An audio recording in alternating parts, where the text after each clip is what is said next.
il s'agit pour moi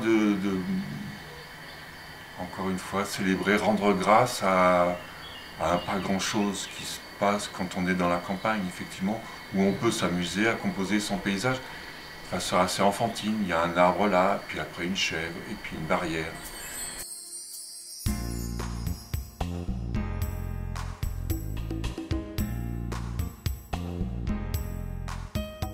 On se balade à la fois dans le paysage, mais aussi dans l'histoire qu'on invente.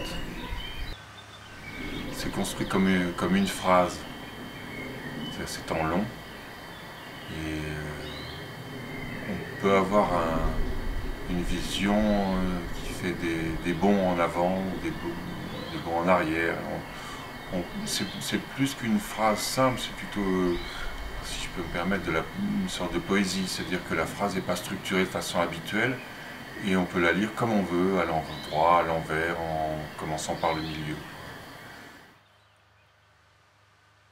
Je traduis la construction des paysages comme ils m'accueillent. Il y a un moment où tout d'un coup, pour les carrefours c'est évident parce qu'il faut vraiment se mettre à un endroit pour le déstructurer complètement ou l'envoyer ailleurs, l'envoyer comme si c'était le carrefour de tout et de rien. Pour les paysages en général, il y a beaucoup de hasard, quoi. Je me sens appelé un petit peu à me mettre dans une place qui a l'air des fois un peu superbe, mais où en fait il faut être vraiment assez humble. Et effectivement, toujours dans mes panoramiques, le plus proche paraît beaucoup plus proche qu'il n'est, le plus loin beaucoup plus loin qu'il n'est.